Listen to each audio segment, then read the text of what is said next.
Ahoy there, mateys! Welcome aboard the Riff, Raff podcast. We are the pirates of the spicy waters. Come along with us and hoist the sail. We're navigating life through story and tale. We'll help you embrace the way you're wired, sharing laughs and lessons to get you inspired. If you join us, we will help you see there are a lot of ways to sail the neurospicy sea.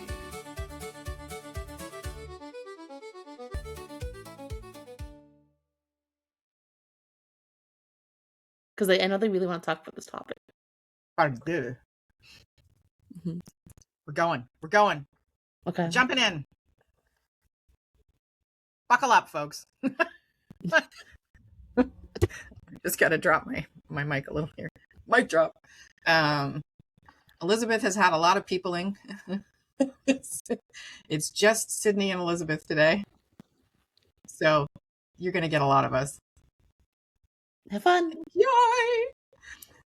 We think we're live. We're not sure. We're kind of white knuckling it. Right knuckling? No, because raw dogging has a lot of different connotations for people. It's not the dirty one. It's the we're just. I think white knuckling would be more appropriate, even though I'm not afraid. Are you afraid? No. I feel like white knuckling is when you're gripping. Yeah, it's very But yeah, then we're loosey goosying it. Loosey goosey, baby. Loosey goosey. Loosey goosey, baby. If you only listen to the audio, we did some dance moves. For descriptive video. For full accessibility. Which we usually say for 10 o'clock when Maddie's message from Alexa goes off. So good morning. Welcome to Across the Desk. We are riff-raffing it today. And I think we need to revisit why we called ourselves the Riff Raff. Just for context, what are we thinking? It's like I know why we call, but like the specific, like it was like definition shared, like I can't remember this hyper specifics. It was the Prozac. It was. So what we wanted to focus on, all of our team, right? So I'm Elizabeth Plouffe. I'm the founder of Spiro Canada and began as a co-founder, no longer a co-founder of what was Socially ASD, which is now Nimble ND. So I focus specifically on supporting neurodivergent individuals in, it's broader than this, but it's predominantly employment, but not traditional employment. I focus on manufacturing and trades, because my husband and son are both neurodivergent and both in trades. I'm ADHD. My daughter just got diagnosed ADHD. Fun house. All of our team is neurodivergent in some capacity. Sydney, do you want to? We try and do this every time just in case somebody's new. Yes. So, do you want to share your letters? There's a lot of letters. They are multi-certified. Alphabet soup, if you would. But I am autistic. I have ADHD, and there's other ones that I won't get into right now. But just know it's my head can be a mess, but I try to rationalize it out and try to make it be a mess. It can but I think by finding my voice now, encouraging others to find my voice, it helps my mind and my brain be a little less of a mess. And Cluttered. I also cluttered. Yes. Thank you, Elizabeth. And I think I also help neurodivergence in employment, as well as other disabled folks. And I also have a background in human resources. So I really come from both that lived experience lens and also that human resources lens to really bridge those gaps. And then we have two other folk that join us. Paul Coleman and I were at the AGM for the Canadian Association of Mold Makers yesterday. This ties in beautifully to part of our topic because it was a lot of great peopling, but if you are neurodivergent and happen to be, I am an ambivert, but tend towards introversion. So behaving well with other people for an extended period of time can be problematic. And then we're going to jump into what that might be a good segue. And then, so Maddie is autistic, ADHD, LGBTQ+ in the non-binary sense.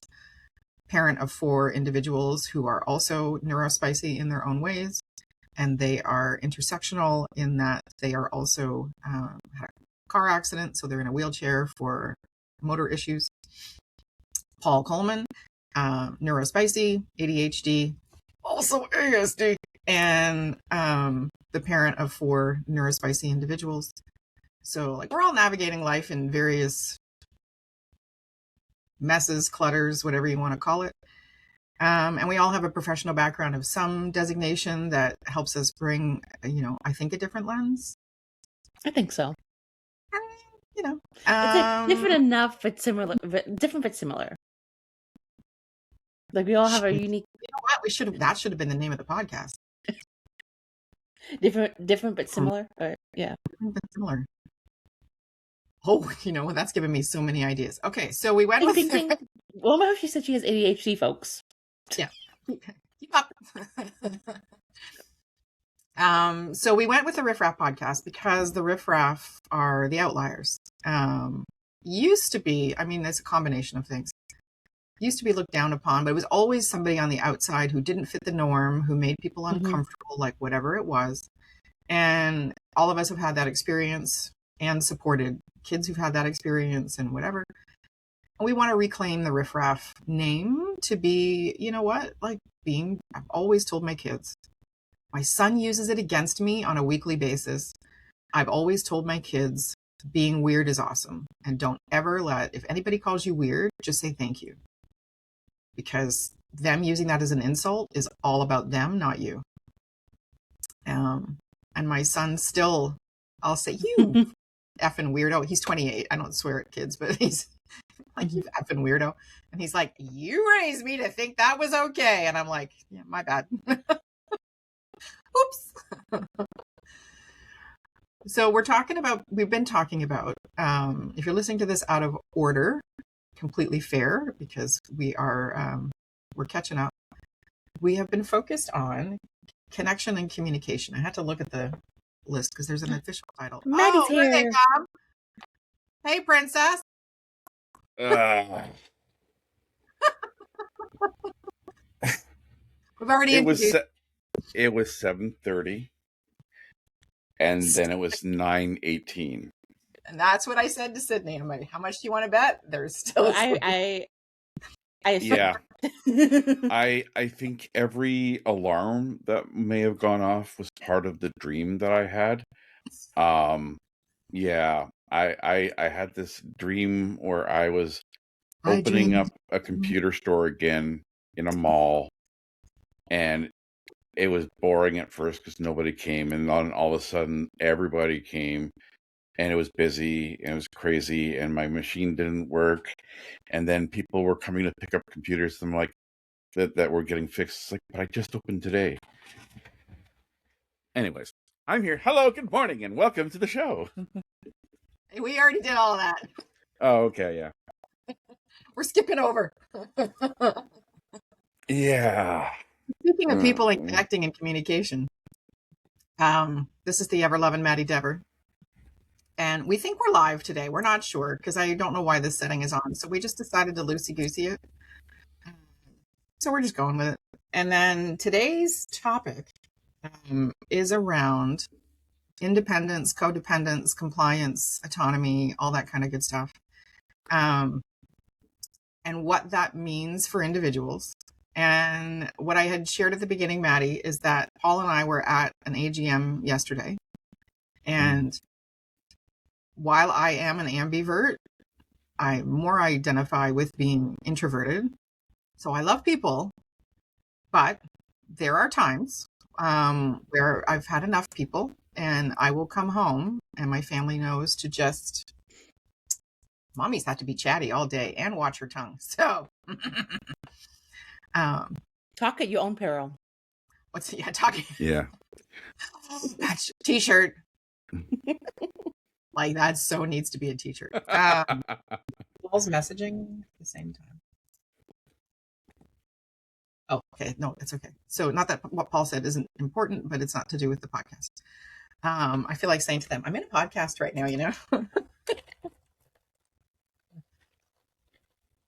You can say, Paul, you want a podcast? No?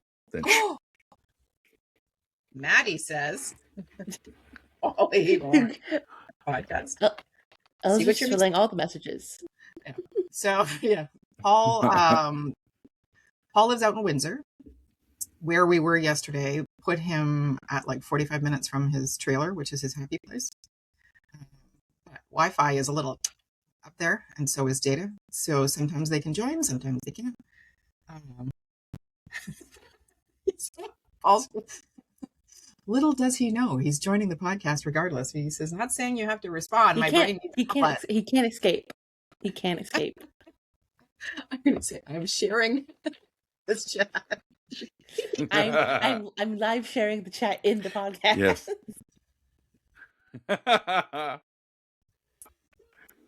Not that I'm going to say not that. I love how your keyboard is also a member of this chat. Well, it is This, for right this now. podcast. Yeah, exactly. He's LOL. You have the loudest keyboard I've heard. Sensitive ears. And sensitive ears. It's not my But keyboard. I've seen Maybe thick it's both. skin. Maybe it's Maybelline. Hey, speaking of people. I can't believe it's not butter. Oh my god. My brother and I got into a butter versus margarine Parquet. discussion. Well, my brother works for Richardson Seed Oil here in Oakville, but lives out in BC. So we're very lucky that he gets flown out here to do business. And then because we're all local, we get to see him. And it was his birthday on Monday. But we got to see him last week for his birthday. And because he works with Richardson Seed Oil, obviously he knows a lot about margarine. And he's like, "No, margarine's good for you." I'm like, "It's disgusting. I can't do it." And that whole can't believe it's not butter. I can believe it's not butter because it's not butter. You know, maybe he says all these things because of the profit margarines. Oh, okay. Where's your outlet? But if I You put get it in the that chat, one? you're going to read it anyways. No, that's just to follow anyone. No. Well, I might, but you never know. Okay. Today's the day. So Hello. one of the things we've touched on off and on for the past couple of podcasts has been specifically around communication, connection, that type of thing. And we've dived into how to ask for help, what that can look like for folks. I have always struggled with that huge. Not completely sure why. Could be the way I'm built. Part of it has to do with how I was raised. And then differentiating between loneliness and being alone. I mean, raise your hand on the podcast if you're okay being alone sometimes. Yes. Yeah, we're all raising our hands, by the way, if you can't actually see us. Yeah, raise your hands on an audio podcast. Maybe The they silence is deafening. They heard the swoosh as my hand hit my magical noisy keyboard, and It's a day. and then because a lot of folks think, and on some level are right, that autistics behave. And There was such a pause after think, because some people don't think. well, because I'm trying to put it in a way. It is a serious challenge, right? Okay. Because I get a lot of parents. So part of what I do is a board games night twice a month and job lab twice a month. And we run things a little differently in that the board games night in particular is peer-led, peer-driven. I try and create as much autonomy, independence as possible. I'm in the space, but I don't choose the games. I don't manage behavior unless something's getting a little salty. I trust that the individuals that are coming out can handle things. And one of the things that I've noticed is that the minute a new person sees that there's not going to be any judgment if they need to stim or if they gaff somewhere or whatever, like it's interesting to watch over the course of coming out a couple of times that they know they're safe. Because we're not going to ask them to, I was absolutely gobsmacked. Last week we had board games night. A new member came out and they shared that another service provider provides some kind of social night and they walk people to the bathroom. And these are adults who are independent in their activities of daily living, smart folk who do not need their hand held for that. And I was like, what the forking chicken? Like, how does that show somebody you believe in them and build competence? And so that's why we're talking about today, like codependence. Could that be an example of people trying to foster this codependent? No, it's not codependence. That's I wonder, taking agency away. Codependence is that a might be what dependence on each other, like, and they feel have different roles. No, that's that's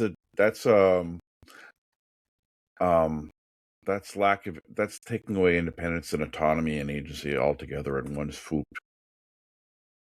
but I wonder, Codependence is something slightly different. okay, so yes, and. I feel that way anyways. No, I don't disagree with you, but what I'm wondering is, are there folks who get into roles that are supposed to be providing support because they need to be needed? It's infantilization is what it is. I feel like it's so many things at Yeah. at once that it's very messy. Yeah. Like, it's like some people might see it as, I struggle. The word you just said, I struggle. Like, I can hear it in my head, but sometimes I struggle to say it out loud. Yeah. Yes, I struggle with infantilization. I can hear it so clearly in here, but my mouth's like, nope. Anyway, Yeah, I have took the risk on it. Yeah. So thank you for saying the word Maddie, but because I agree with that. And then taking my agency, taking my independence, codependence. I think I've mentioned before, but I worked in recreation helping kids, teens, and adults with disabilities. And I was really trying to foster the independence. But some of my coworkers, and some of them even still there, I'm like, you've been there how long? Like, you just have this complex of wanting to be a savior. This is what I'm saying. So, yeah.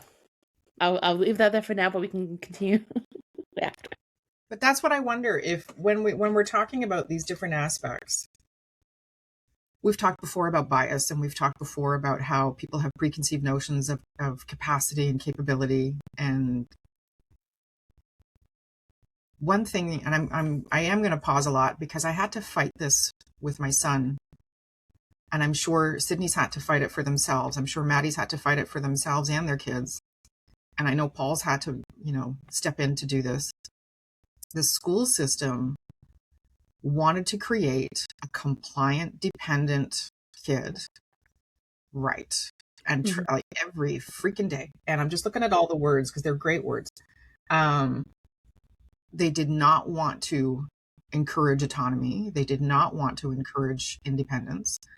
And in my house, all of those are welcome. Mm-hmm. I want you to know I believe you're capable. One thing I used to say to my son is, I wouldn't get angry if I didn't think you could do better.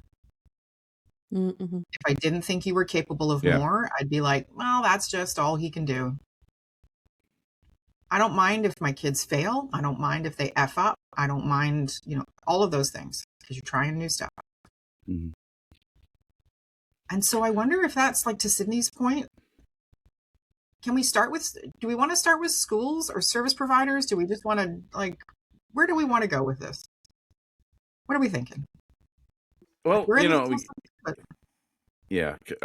compliance is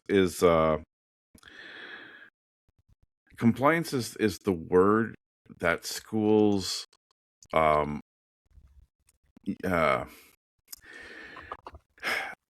moment somebody in school throws that word around, you realize what their intent is. Like, they're no longer hiding it. They're bringing it out in the open, and that's where you start seeing a path forward or a path elsewhere. We do not, in our school system today, we're not building compliant kids, except the exceptionals. Okay, that's a whole other podcast. Not even a podcast topic. That's a whole other podcast.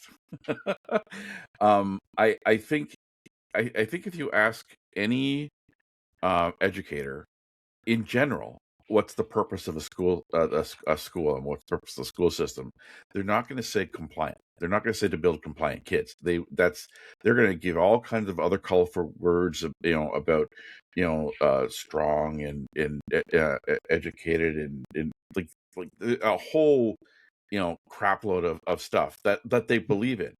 But if you are one of those kids that bucks the trend of normal, Oh, you'll hear about compliant. you're gonna Mhm.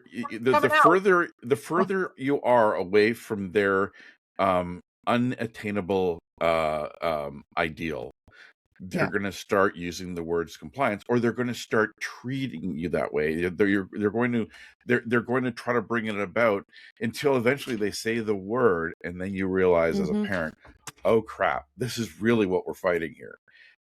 Because we don't want compliant kids. We want resilient kids, and we're trying to help our kids become resilient, but also become kids with agency, kids with as much independence as they can. Exactly. But that's like, if you're pushing against it, if you're causing trouble, if you've got behaviors, and I'm all these things going to use a fake voice for, you're exactly, the response that the system has is trying to bring you back into compliance so that you can be like the other kids, at least in terms of the effort that they have to use towards you. So that last, okay. So for context, Maddie and I have known each other for about 8 years, 7 years, whatever. And they spit that 7. last sentence, which has gone out of my head, but I know is really important, and I'm going to have to look at the transcript. Like, so Sydney, when you were working in the programs. Yes. I would love your perspective on this, because I have a lot of big feelings about this. So I'm going to try my best to not let my big feelings out. Namaste. Now am I going to go? Now am I going to? Am I going to give you up? Never going to let you down. Never going to run around and desert you. You started it. So Sydney, you're working in those programs, and I just rickrolled you. Would have had to take training. Yes. So within that training to deliver those types of programs for kids, was the C word ever used? It wasn't used, but kind of reading between. Can you clarify what the C word is? Compliance. Comply. Okay, Maddie's not complying right now. It's your C word.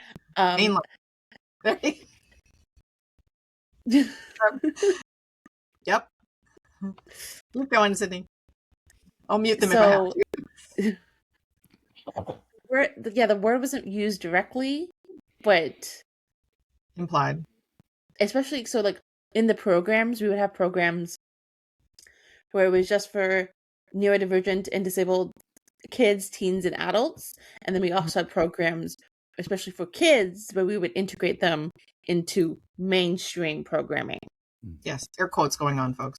Yes, air quotes. Sorry, and that it was like similar trainings, but it was also different based on the environment. Like felt like when we had to integrate kids into the mainstream program, either that be swimming, skating, camps, different. It was more implied that they had to be compliant, even though that word wasn't used. But it was like, and versus when they could be amongst each other, and there was more. I feel like they started to be compliant, still adhere to certain rules and expectations, but it wasn't as. It seemed like they're like, okay, we know they're already. It felt like they could kind of get rid of it as kids, or like be compliant as kids, and then as teens and adults, it's just like this is who they are, and so that was a very interesting dichotomy between the both, and even because staff would work in either both, it would work in both or work on one or the other. I would work in both, and even just the attitudes of the staff in the different environments. Again, there were some similarities, but also it was different based on those trainings. I had an interview with my cousin who works in employment. I'm not going to share names or anything. And one thing that I found very telling was the executive director of the various organizations that she'd worked in shaped the focus for the agency. Now, the common theme was employment, but who they would help and what resources they would develop and bring in was shaped by the experience of the executive director and the senior leadership team. So if they defaulted to the traditional, I'm going to hire the same person over and over again, we now have a very limited talent pool and idea pool at the senior leadership level to be more open-minded, right? So we're not saying that kids should run feral, by the way. Like, I'm Gen X and did run feral, which probably explains the challenges I had in school. But we have to navigate the line between compliance and crushing, right? Like, and we need to navigate using compliance in a way. There are rules to getting along with other people. I have a question for when you're done your point, Elizabeth. Oh, please. Are you done your point? I can be, yes. Okay. I'm sorry. No, I'm in. My question, because you're like, and you said about your experience, and I think like there's so sometimes they're forcing us to be compliant so much, or like instead of just meeting us really where we're at, that I felt, for me personally, I felt like I would rebel instead and go even more off the rails or more. Oh God, yeah. I figured you guys would agree, like relate to this because words. Yeah. Worst thing you can say to me on the planet is you have to do it this way. Yes. I just like challenge accepted. And I think I don't think a lot of educators, they don't understand that. Nope. They just saw me. There's a term. Undisciplined and whatever. Maybe Maddie came up with a term, but it's like, you want me to do something? I'm going to do the complete opposite thing. Oppositional defiant disorder. Yes, that. Oh, that's the odd one that doesn't exist. Disorder, but it's also like, I think it's just a thing. Yeah. I think what they did was medicalize people who had a hard time being told what to do all the time so that they could diagnose them and label them and then subjugate them. And that particular one is we've done some research on it, and it's significantly applied towards black boys. It is. Wow. And and when somebody without bias or with less bias redoes them later in their teen or adult years, it's autism 90% of the time. Oppositional defiant disorder is one of those that really doesn't exist because it's all based on it's based on what a white boy should be, and if you're not that, just like autism used to be, like what a white boy should. But this one was even worse because once you're labeled that, I know I had somebody close to our family who, they're a black family related to us in a way. Their son was diagnosed with that at 6, and the doctor said, and I'm really sorry about that because there's nothing really you can do with these kids. So for context, Maddie was the parent of 2 biracial kids. Sydney is also biracial. I am white as the driven snow, so can't get any whiter than the face that you might be looking at right now. However, if anybody, do you remember that? I always quote movies a lot. Is anybody, I know, Miss Congeniality? Oh, yes. Okay, Yes. you remember the QA thing, and she's sitting down and whatever, and she says, and if anybody tried to hurt one of my friends, I would come for them and whatever. Best scene ever. Anytime anybody came at me about one of my kids and the whole compliant need to do what they're told thing, I had to look at the floor. And for anybody who knows me, if I'm looking at the floor, that's because I'm about to unleash a whole bunch of crap shit all over your head. And I am trying my level best to not do that, because sometimes we need to follow the rules to get what we want. And they'd be like, Thomas needs to, this, and Vanessa, and I had a chemistry teacher call me. My daughter is 18. She be an adult. And this woman is trying to guilt me into getting my daughter to do the work in chemistry. And I'm letting her jibber jabber on, and I'm going, oh, fuck. And I went, just for curious, is this the tactic you used with my daughter? What do you mean? I'm like, this whole guilting, trying to get me to love your feelings or whatever shit that you're doing right now. And I did use shit. I'm like, whatever this guilting shit you're trying to, I'm like, is this how you spoke to my daughter? And she's,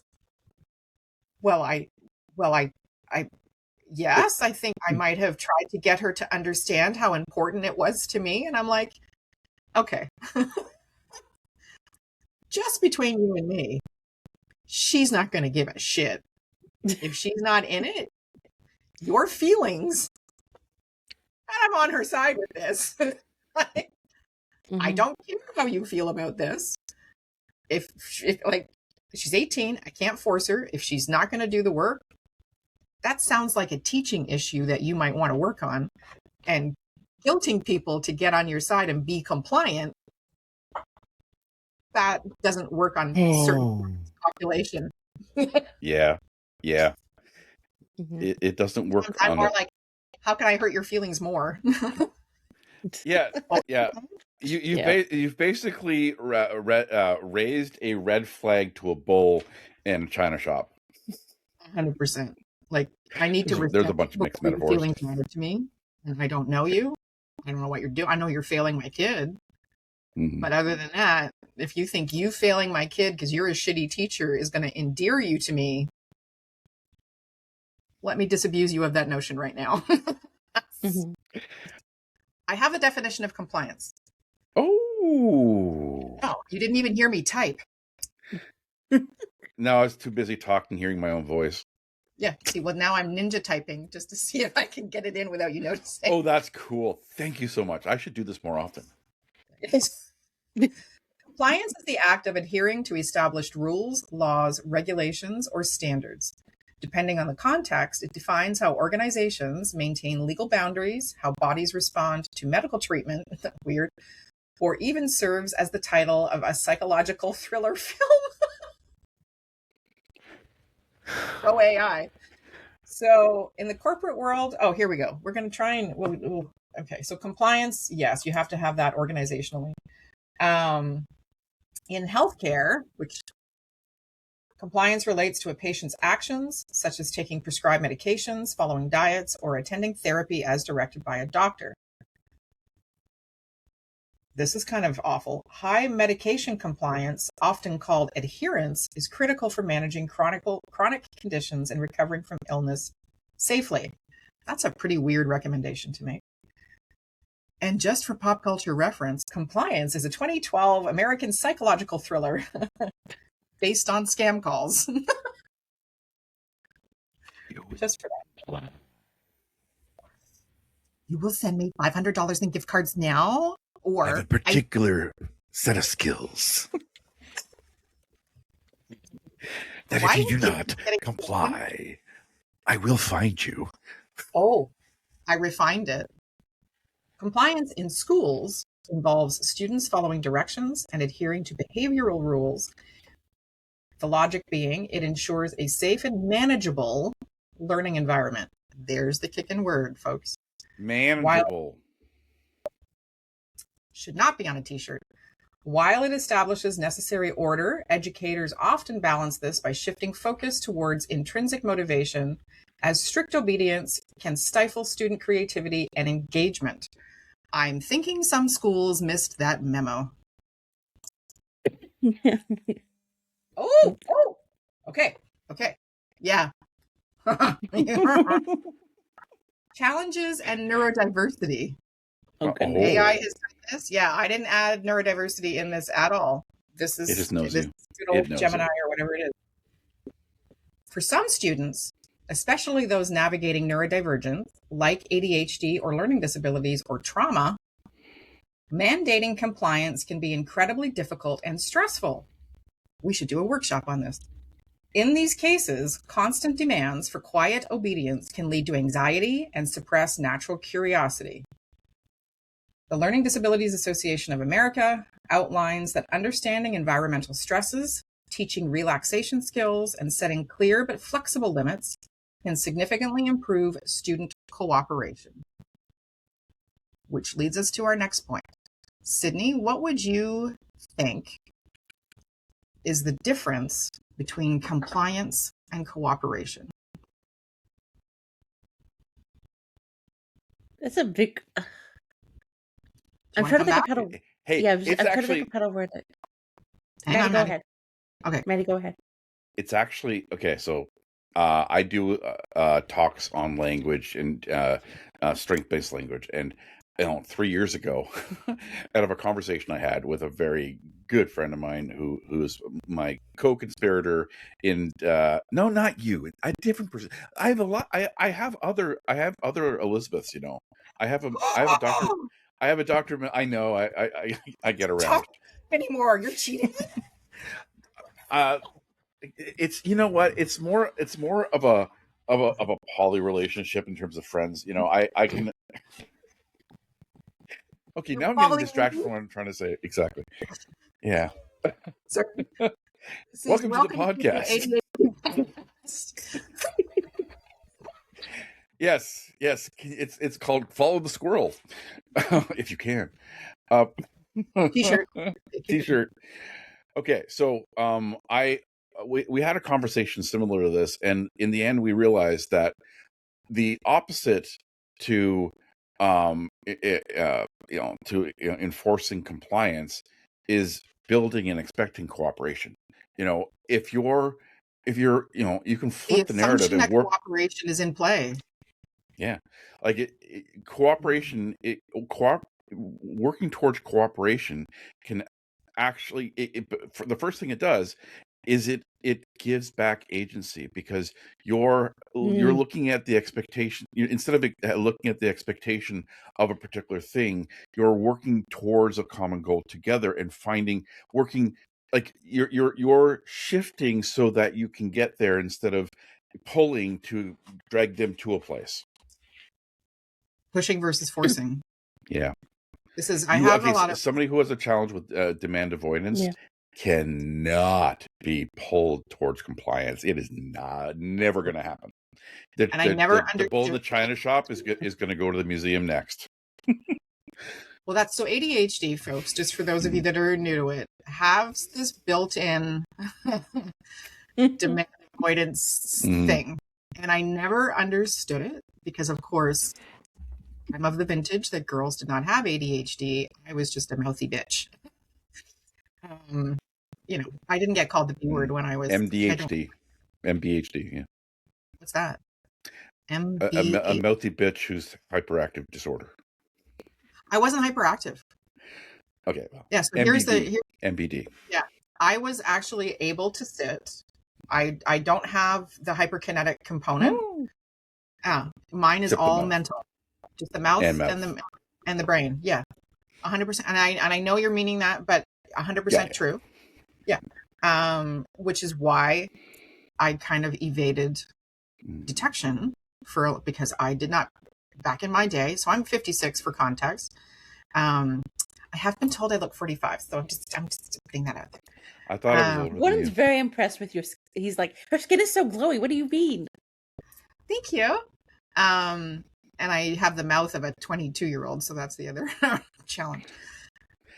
Sailor. I can sit.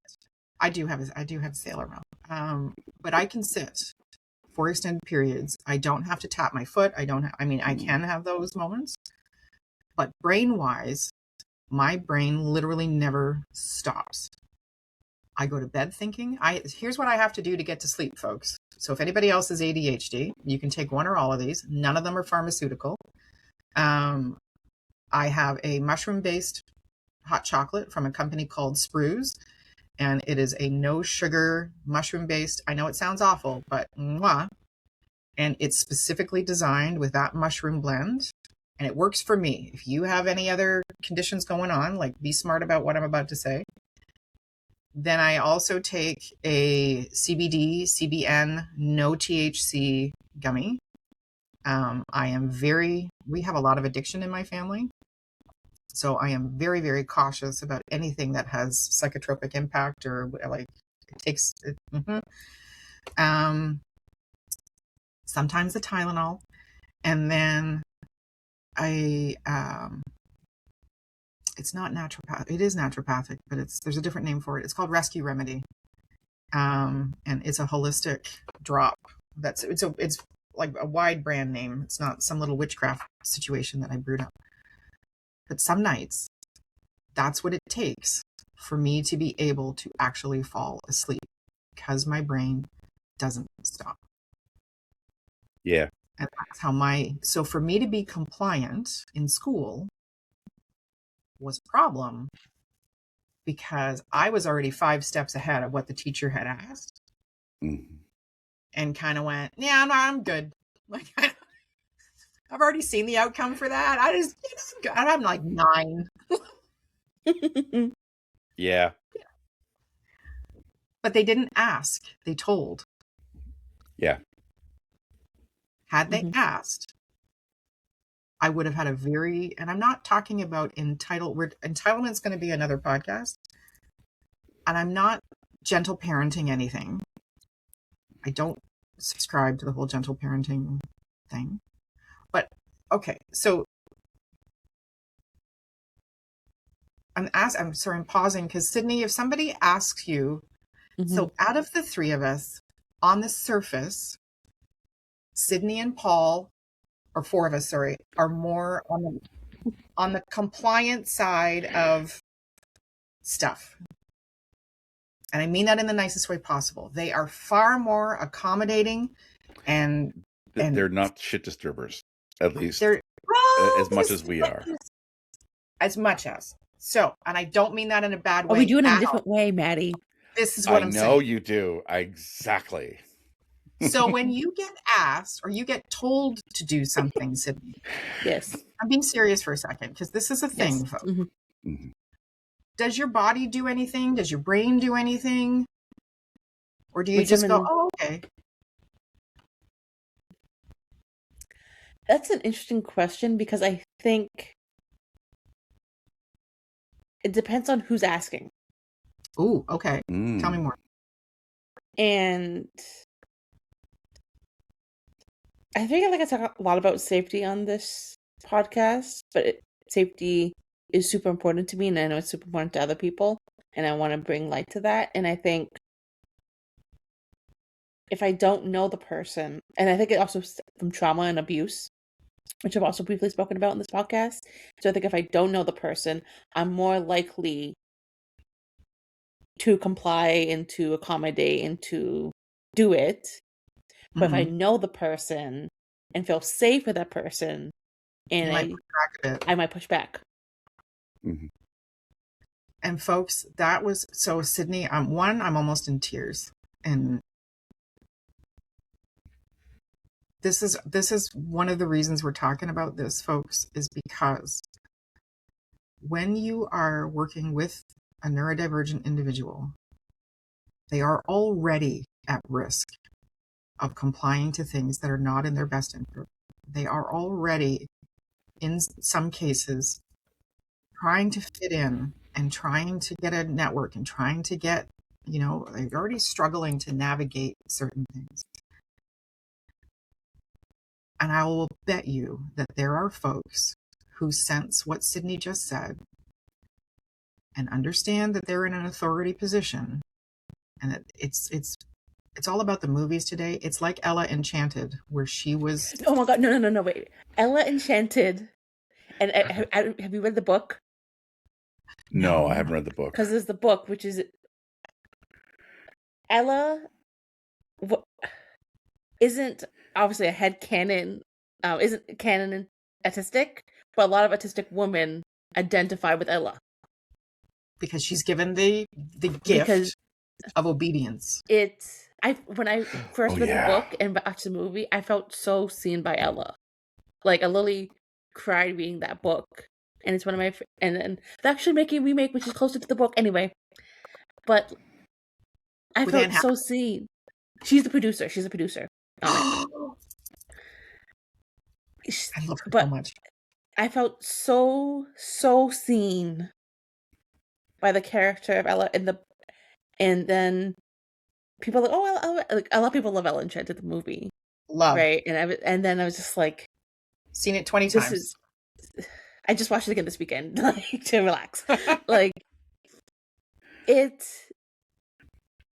And I think we're having that conversation. It's just like so many autistic women, and I've talked to other autistic women since then, and they also see themselves in Ella, and so yes, like, and notice how, like, again, like in Ella Enchanted, when she doesn't feel safe, she, like, even though it's her gift, but like when she starts feeling safe with her true love, Prince Char, she starts feeling safe and feeling like she doesn't have, because he's asking she doesn't her have not to. Mm-hmm.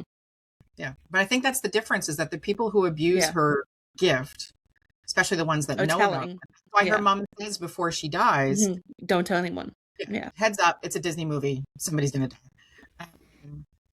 She says, don't tell anybody about your gift, because mom knows if the wrong, and sure enough, some dickheads figure it out, and they abuse the heck out of it.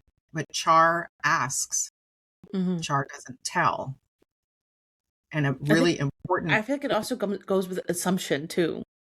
Like, they assume once they know, like, we can make her do what we want, and Char never makes that assumption.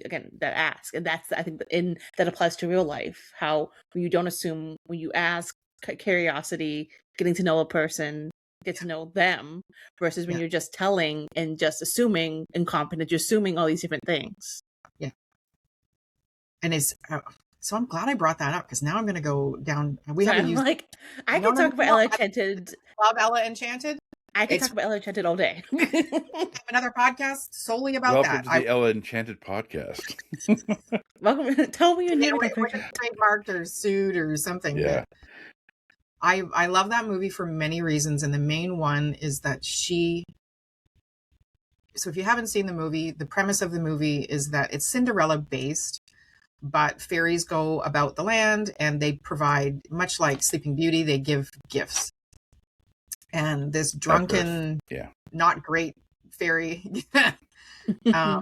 happens to arrive when Ella's crying and gives her the gift of obedience, and you can't get the fairy to take it back. They won't. And so Ella has to navigate life constantly, internally rebelling. It's time to stand up and stretch. Let's take a break for 10 minutes. Dun, dun, dun, dun, dun, dun, dun, dun, dun, dun, dun, dun, dun, dun. Oh. Yeah, don't hurt yourself. Somebody put a table where my elbow was. Oh. That's not very nice of them. Ow. Jerks. Funny bone. The premise is just essentially how she regains her agency through making the decision that she will have agency, and her breaking point is, I will no longer be, I think she says, I will no longer be obedient.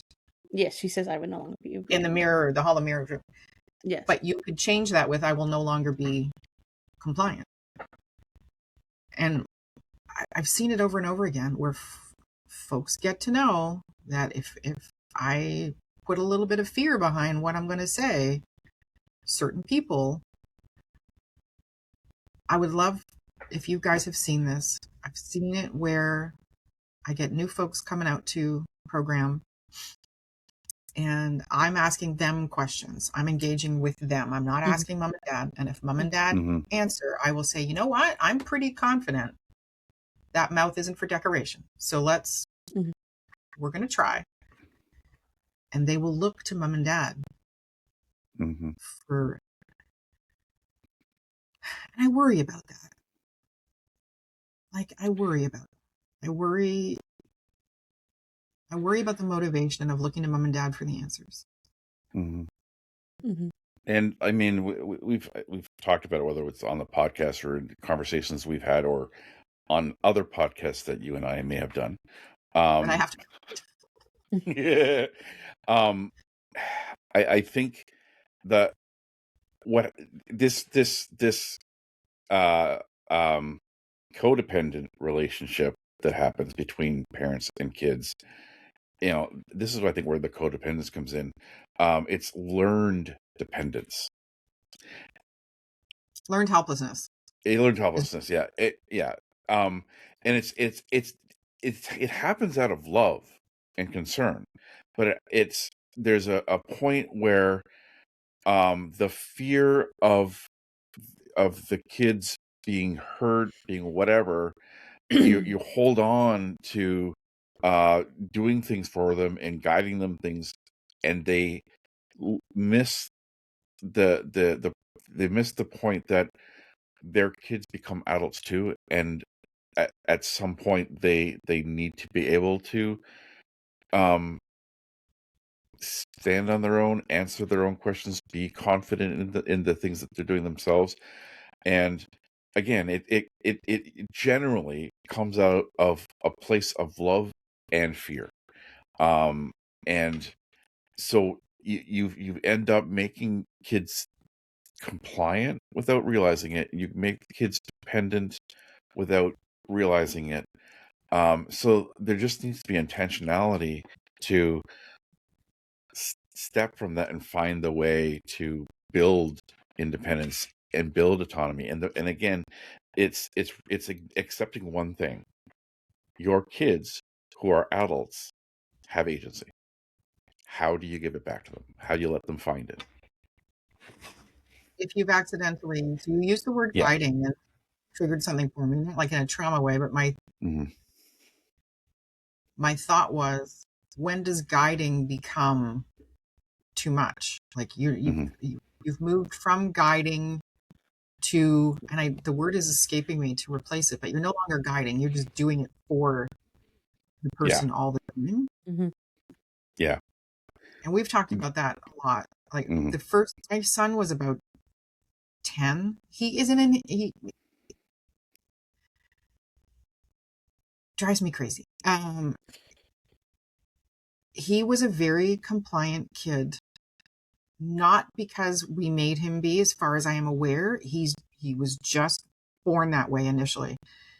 And I almost had to, and I didn't do this, but I almost had to beat that out of him. Like, I needed him to know that it was okay to push back. I needed him to know that he had a voice. I needed him to know that he was not going to get punished for, speaking his mind and whatever. I wonder if part of that, he was an anxious kid. And we slowly but surely supported him out of that. And what I mean by that is, like, sometimes his fear of what could happen would overtake the opportunity to do something new.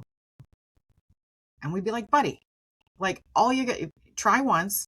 If you don't like it, you get hurt, like, whatever. Like, we're going to be right here. We're not throwing you into the deep end and, like, abandoning. We're going to be right beside you. But, you can go through life being afraid to do stuff like that. It's going to be pretty boring after a while. So he was about 10, and I was sitting in the living room. I don't know if I told him to do something or I asked him to do something, or like, I can't remember how it entirely rang out, but he talked back. And I was like, now, don't, in the moment, just because that's what parents do, I was like, don't you, like, you watch your tongue, young man. There's tone there. Like, you have the right to say you don't want to do that, but you don't need to use that tone and da-da-da-da. And then he walked away. And I was like, fuck. fuck yeah. Good for you. Like, Yeah. and I Mhm. pulled back on stopping him from, like, he needs to know he can talk back. hmm Now he won't shut up, but that's a whole nother. Yeah. With my youngest, like she was similar. Very very very compliant. Very doing what Easy going. people. Yeah, Sorry, easygoing. too bad. Very easygoing.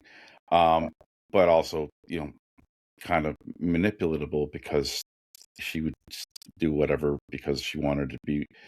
But she didn't really have a voice because I mean she had a difficult time stepping in and saying something when it like especially around other people. But we started playing Uno together every night, and she got competitive, and I let her yell and scream and say things, and it's like she discovered she had a voice. So I let her yell and exclaim and say things to me in whatever way, knowing that with me it was safe.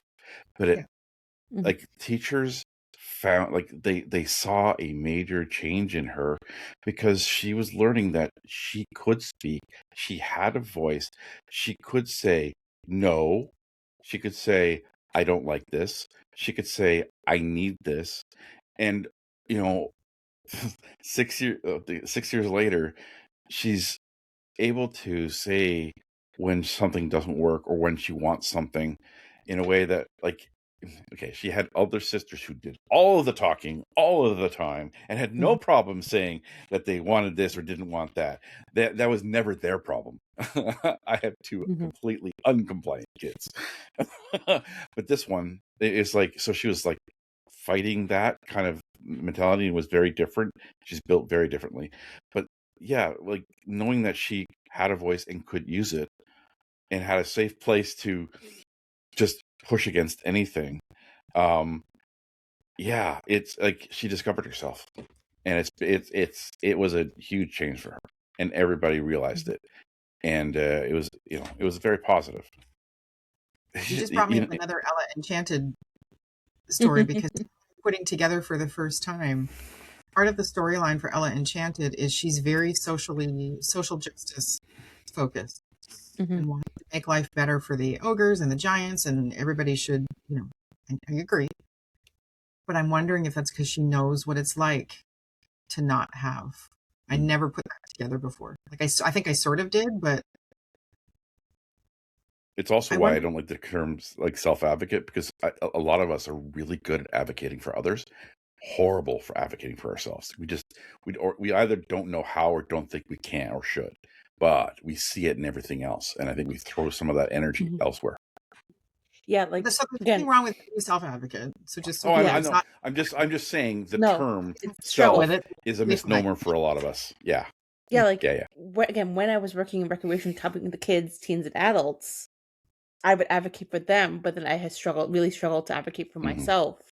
But then I was feeling burnt out. I was feeling, and I was like, if I want to keep being a good advocate, and I can't keep not advocating for myself in situations, I felt like for me when I started advocating for myself, it was through advocating for others, and I realized that I had to also start advocating for myself. Otherwise, I'd be burnt out. I would, feel not resentment towards them, but resentment for everyone else. I was like, why? What?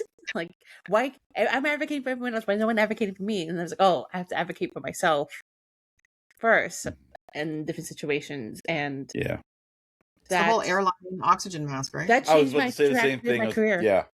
Airline, like you got to put your mask on first. Yeah. That completely changed my trajectory in how I went about my life when I had that click.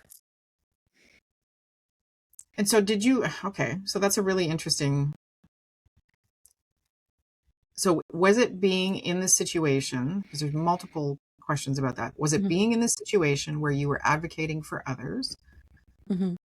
Did somebody come into your life at that point who was encouraging you to advocate for yourself, or basically saying, you know what, Sydney, it's okay to ask for time off. It's okay to say that you can't do it was so like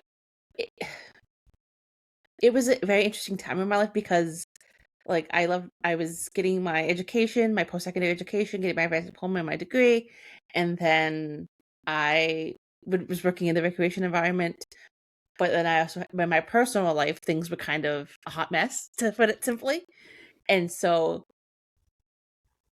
it was a combination of I was able now to advocate for myself some ways in the school system now in post-secondary, while also advocating for kids, teens, and adults in my recreational and my job at that time. But then in my personal life, I still struggle with that, and it's the social aspect of advocating for yourself. Mm-hmm. And so I kind of hit a rock bottom with the social aspect of advocating for myself and other issues. And so I think all three working in tandem really, especially, I think even like the opposite of not, and to put it simply, I was taken advantage of in some situations. And so I didn't like that feeling anymore. And I was tired. I was like, and so I kind of did a 180. He was like, no, I'm going to advocate for myself. And it's like, I had advocated for myself in other situations, but I really still struggled with like in social situations, like in interpersonal relationships. And so that kind of had last straw, and I was like, no, I need to advocate for myself. My needs are valid. This is what and so I had that moment. But that's a huge thing that Maddie and I have talked about this before. I'm not sure if we've addressed it, and we'll start to wrap up with that. Is that advocacy is a choice. Mm-hmm. How your life is rolling out, how compliant you are, how much help you receive, all of those types of things involves a choice. And sitting back and saying it's everybody else's fault, which we've all run into folks, and that's their default. How that got developed can be, I'm not, who knows? There's always a story behind the way somebody behaves.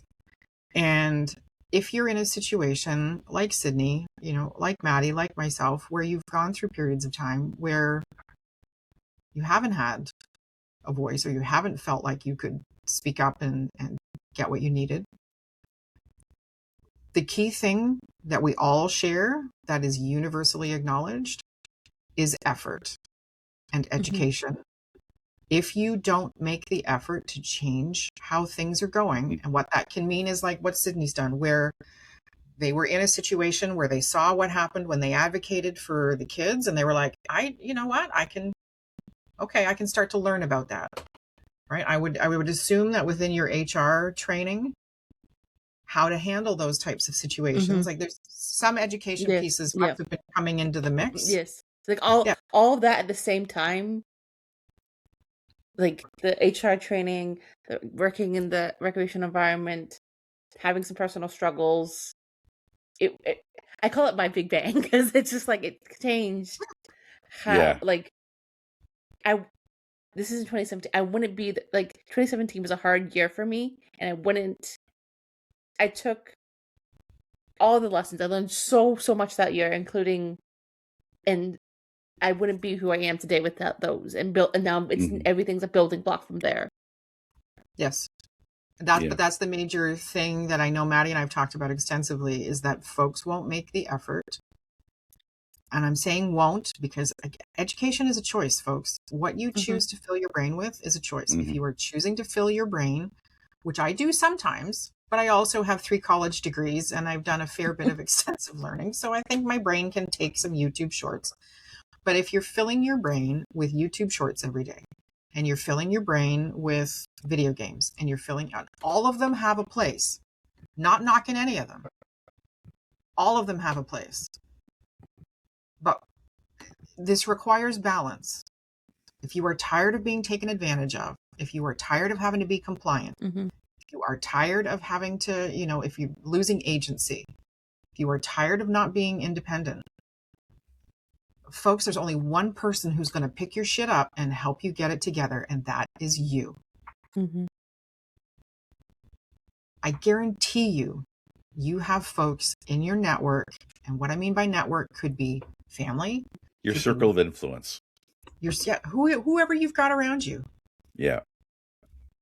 If you say, you know what, I'd like, if asking for help is too much, which is fair because that's a scary thing to do, then how about the phrase, I'd like to learn more about whatever. I'd like to learn more about advocacy. I'd like to learn more about what it takes to be independent. I'd like to learn more about, we can ask AI.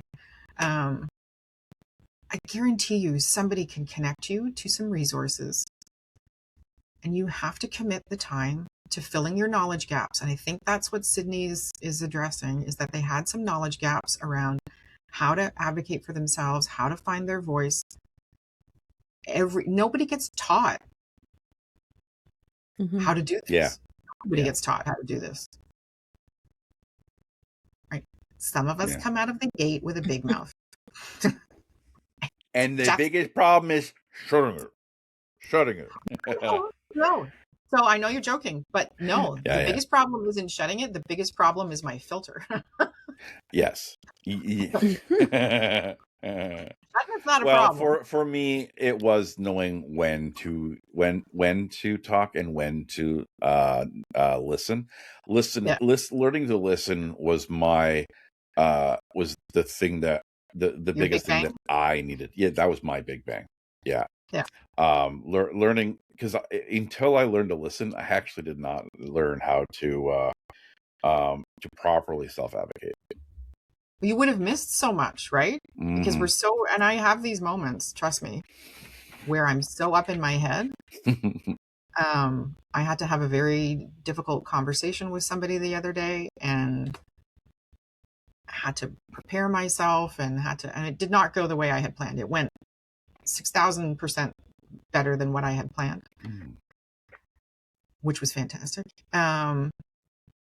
But I had to bring something with me, which was my water bottle, to remind me to just sit and listen versus trying to solve, because that's my default. Yep. It's, how can I help? What can I do? Which can be a lot for some folks. But yeah, at the end of the day, anything that we've talked about here, right? When we talk about independence, codependence, what those relationships look like, whatever, if you are not happy in how your life is going, you have a choice. I'm not saying go feral and F everybody and go bananas, but I am saying you could do one small thing a day for learning. If we were to pick some resources, like I look at Jessica McCabe, who does How to ADHD, and there's another YouTube channel, Chris and Debbie, and he's multiply neurodivergent, but addresses all of these types of things. There's also it's a family. It's a guy and his wife. Oh, the Hollander family. I just read their book. It's really good. Yeah. The Hollander. Yeah. So if you're YouTubing anyway, YouTube smart. Is there any other resources? I think there's the Autistic Rambler podcast. I've heard about that. They're a little inconsistent, so yeah. But they do have some great content. Really good. Yeah. Love the hosts.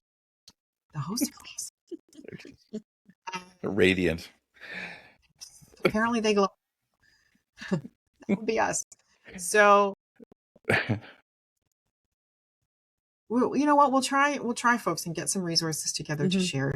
But if you're looking for content in a spot that you're already consuming, type in neurodivergence and advocacy. Type in, how to manage not having an ADHD filter. Ask, if you're working in the AI space, ask AI, give me 10, here's a prompt for you. Not to encourage sucking up water and killing resources, but we're all using it anyway. Give me 10 resources that can help me better navigate how to be cooperative, but not compliant. And what can I do to learn to understand the difference? Yeah, that's good. That's a good prompt. I'm in a situation, another prompt. I'm in a situation. I use Gemini for a thinking partner for some counselor-based stuff. And I'm like, I'm in a situation where I feel like somebody's taken away my agency because this is how they speak to me, and this is how they do this, and this is how they do that. This is how it makes me feel. What are some ways I can learn to manage that better? There's all kinds of ways. I mean, agency doesn't have an I in it, but it should. Does it? No, it doesn't. Only when it's plural. agencies. Mm. Why becomes Okay, I? it's just one thing I've been thinking about, and it's a really weird irony that a lot of time the places where you have where agency is much harder to find in an like and have tend to be because it's an agency that thinks Yes. it's there can Mm-hmm. they must think that there can only be agency in one place. But it's a lot. I find it's a lot of the service provider agencies that have this mentality that they're doing things for us, and so compliance is the only way they can make that happen. And it's a big job, and it's one of the things that I've been working with some of these organizations and talking to them and being invited to speak to their managers and their execs is really trying to flip like what agency means and who it's actually who it actually should be centered on. But it's the irony. Yeah. An independent life requires agency. Mm-hmm. Period. Yeah. Living independently requires Mm-hmm. agency. Yeah. And if the agencies that you're going to gain those skills, you don't feel they're a good fit, you have the right to say no. And you have the right to say, this isn't working for what I need, and find somewhere else. It's effort. Okay, so to wrap up on that. This has been a hard one. Like, this is a tough one. But you know, the three folks on this podcast have found that agency, have been able to over time claim that agency, and Sometimes now we want to and we take the agency, and now we want to help others because we see how important it is in our own lives and in the kids that we have involvement with. It makes a huge difference. Yeah, through Employment Works, through Job Lab, through Board Game Night, we've seen the difference it makes. Yeah. So, I wanted to end in hope. Yeah. Here's my piece. No. Let's all get our stimmies out. Some of us. Yeah, well, I also have spinal cord injury, so I do get spastic at times. There we go. There we go. Who gave me that one? Was it Paul that brought that one? I think Paul showed it and then you bought it instantaneously. Or made it. Exactly. Yeah. So what we were just showing, I have a gold Cuban cube. And I hold. It's got something on it. So you hold the ends, and you can either do a spinny thing. The chief thing for me and anything that's spinny for anybody that's around me is it needs to be silent, because I will throat punch if it's clicky, whatever. It's just a thing. Or you can just manipulate it or whatever. Yeah. And then what are you using, Maddie? I have a it's a highlighter thing here. It's a fidget spinner, but it's got highlighters at the end, so it's both functional and decorative. And did it just decorate your pants? It went in 6 different directions. I pulled one off. There we go. It's the top part is a highlighter, so you can take it off. Oh, and it's 3 different colors. But it's a fidget spinner. And then mine's a ring. It has stars and moons on it. You can either do it like this, or you can spin it. So it has a little bit of tactile, or you can just flickety flick. Yeah. Yeah. So we were at an event yesterday, Paul Coleman and I, and it was something. Was he the quicker picker clicker? Love Paul. Shout out to Paul. So at one point, Mr. Paul, missed you, Paul. He was organizing everything to be like perpendicular and whatever, which I was like, and of course, me cat. Did you become cat-like? Oh, I was moving You don't do Anyway. that to us. No, No. no. And then what did he start doing? Was it like a tapping thing? It was like a rapid tapping. And I Mhm. just very quietly went and put my hand over there and just went, Hand over hand. find something else. It was rat-a-tat-tatting and in the middle of the meeting, right? So it wasn't, yeah. So then they ended up, I think he ended up like, that one, knock yourself out. Moo-hoo-hoo-hawing. Yeah. So what I just demonstrated was Paul requires a kinetic thing for a fidget spinner, which totally on board. Mm-hmm. And he's really, really good at finding ones when he knows I'm going to be around that are quiet. But the tapping one was like a machine gun going off. And I was like, okay, friend. Romper, bumper, stomper, do. I'm going to tap your too. Yeah, I'll just say you have a keyboard that drives some of us insane. But I'm not doing that I'm not sitting here going, while that's a functional thing. And then something else that they were doing different and acceptable. Oh, so they had managed to put he goes by he. I'm flipping between he and they. Nobody cares. So he had taken the folder with all the information, a business card, and something else, and like it was all. And then his phone was sitting beside it, and I noticed it was out of alignment. So I started like with one finger poking it into alignment. And then he put his hand on your hand.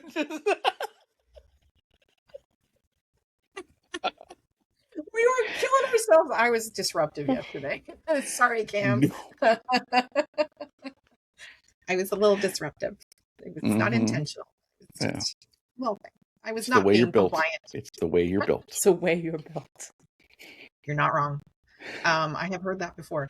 So, won't be the first time. Why can't you follow the rules? Should be on a t-shirt for me. Why can't you do it like everybody else? Rules? Where we're going, we don't need rules. So, to wrap up, we were serious for a moment, and then we broke the fourth wall. We hope this gives you some ideas. We hope you know that it is a struggle to gain agency if it has been intentionally or accidentally lowered for you. Yes, it's going to take effort, but yes, you can achieve it. And yeah, like if this Riff Raff group can figure it out, I'm telling you. There's hope for you too. There's hope for you too.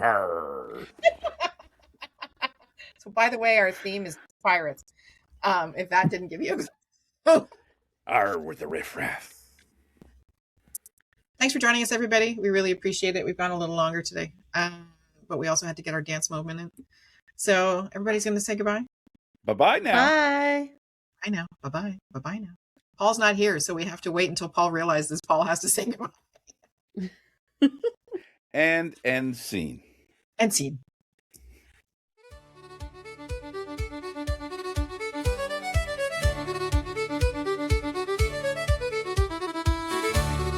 Hey, this is Elizabeth Blue from Spiro Canada, one of your pirates on the Riff Raff podcast team. My fellow pirates include Maddie Dever from Autistic Bridge, Sydney Elaine Rutler from Accessible Creates, and Paul Coleman from Creation Designs, who is our very own Arctic LARPing Santa. Thank you for joining us on the Neurospicy Seas, and we wish fair winds to you all.